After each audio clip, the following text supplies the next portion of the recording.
In the fall of 2020, Emily Thompson, a young freelance writer, moves into an old house in a quiet town. The house, which exudes an old-fashioned air, was built in the early 1900s and was once the residence of neurologist Joseph Hubble, who mysteriously disappeared in 1923. The first night Emily moves in, she is awakened by a low breathing sound, a voice that seems to whisper in her ear. She searches around but cannot find the source of the voices. As time passes, the sounds become more frequent and clearer. Driven by curiosity, Emily began to investigate the history of the house. She discovers that Dr. Javier had conducted a series of experimental studies on sleep and dreams here.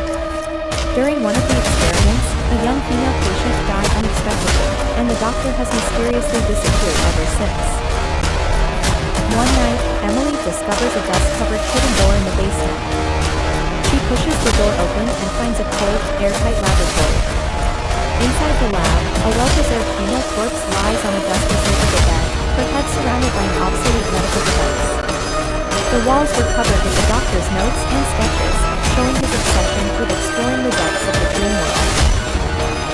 Emily felt a chill run down her spine, her heart raced, and an invisible fear oppressed her. She flees the lab in a hurry, but she senses that something is following close behind. As the town's investigation deepens, Emily continues to be pulled into a more complex and darker mystery.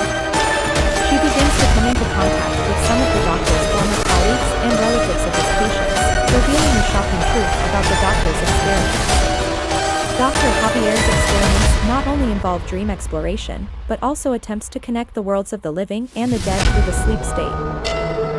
On her last night, Emily is once again awakened by the eerie sound of breathing, and she decides to face the mystery with determination. In the lab, she activates a device left behind by the doctor in an attempt to communicate with the spirit of the female patient. As the machine is activated, the entire room is filled with the sound of electricity and a strange glow. Emily feels herself being pulled into a world that is both real and unreal. In this dreamlike state, she sees images of the female patient's life and learns her story and what happened to her. The female patient had suffered great mental and physical pain during the doctor's experiments, and ultimately perished in an unfinished experiment. Emily realizes that the female patient's soul has been trapped in the lab. Her breaths and whispers are a longing for justice and peace. Through the device, Emily helps the female patient's soul find relief, releasing her from her long bondage. The story ends with Emily shutting down the lab's device, ending the haunting night. The next day, the door to the lab mysteriously closes, and the eerie noises disappear, as if the whole thing was just a dream. But Emily knows that she has helped a soul find rest and uncover the forgotten mystery of history. The experience not only changed her understanding of life and death, but also gave her a sense of power and responsibility as an exposer of truth. Emily not only found courage in this experience, but also a new understanding of the paranormal. Her article about this history and her experience has created a lot of interest in the town and has brought more people to care and understand these forgotten souls. In the heart of the countryside, where fields stretched as far as the eye could see, stood Sarah's farmhouse, a picturesque retreat far from the hustle of the city. The old house, with its creaking floors and echoing hallways, had been Sarah's sanctuary, a place for her to write and reflect. But as autumn's chill set in, the house began to reveal its sinister nature. The first sign was subtle, a sense of being watched. Sarah would often pause, feeling eyes on her, but a glance around the room revealed nothing. Then came the footsteps. Soft at first, like a child tiptoeing down the hall, they grew bolder, resonating through the house's empty corridors. Objects began to move inexplicably. Sarah would find her writing tools scattered, her books rearranged. One night, a chilling incident shook her to the core. She woke to the sound of her piano playing downstairs, a disjointed, haunting melody that echoed through the silent house. Upon investigating, she found the piano lid closed, the room empty. Whispers would drift through the walls at night, in a language Sarah couldn't decipher. The whispers were fraught with an emotion she could feel, but not understand: sorrow, longing, perhaps anger. The house's temperature would often plummet suddenly, leaving rooms icy cold. Sarah would see her breath in these cold spots, and on occasion, a misty figure appeared, lingering just at the edge of her vision before vanishing. Determined to uncover the truth, Sarah set up cameras around the house. The footage revealed shadowy figures moving in the night, objects levitating off tables, and doors slamming shut with no one near them. One particularly harrowing night, Sarah experienced the most terrifying encounter.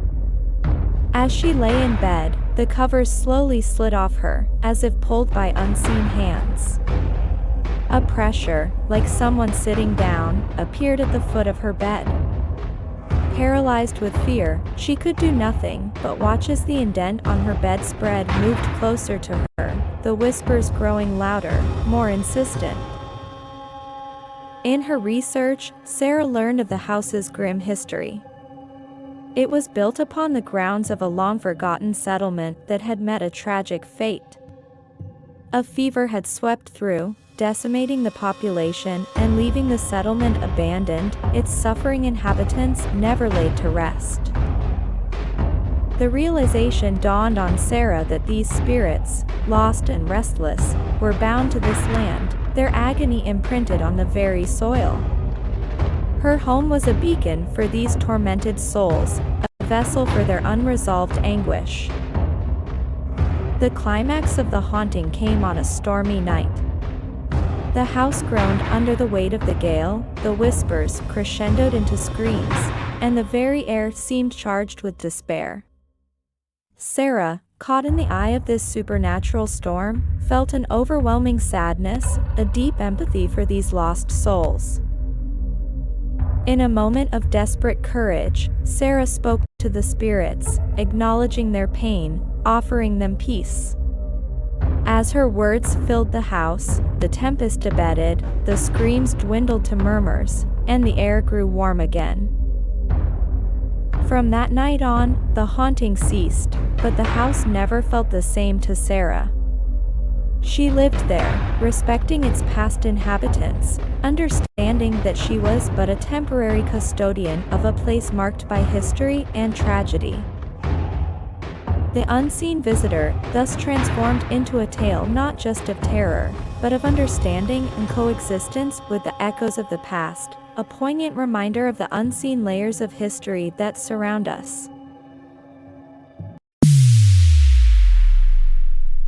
In the center of an old city lies a historic library. This library is known for its rich collection of books, but it is also infamous for its mysterious legend.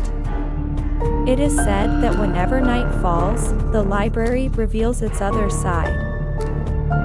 Levin, a young scholar in the town, is curious about these legends. One night, he decides to delve into the secrets of the library. He avoided the attention of the librarian and quietly stayed inside the library. At midnight, the atmosphere inside the library began to grow eerie. Levin heard low whispers coming from between the bookshelves. He followed these sounds and found a hidden door. Behind the door was a secret room filled with ancient books. But when he entered, the door suddenly closed, trapping him inside. In the secret room, Levin finds an ancient diary. The diary records the true history of the library. It was once a place where a cult met. Whenever there was a full moon, the cultists would perform mysterious rituals here, trying to summon ancient and evil powers. Levin felt a chill on his back. He looked back and realized that strange symbols had appeared on the walls of the chamber, and as time passed, these symbols began to glow. Suddenly, he heard a hissing sound that grew louder and louder. He realized that the spirits of the cultists still lingered in this library. Their shadows wandered through the chamber, seemingly looking for an exit, or a new victim. Levin desperately searched for a way to escape. Just then, the library bell rang, breaking the curse of the chamber. The door slowly opened and Levin escaped, his heart still beating violently. Since then, Lewin never dared to go to the library alone late at night. This experience made him realize deeply that some secrets are best never revealed. And the mysterious door in the library was never found by anyone again.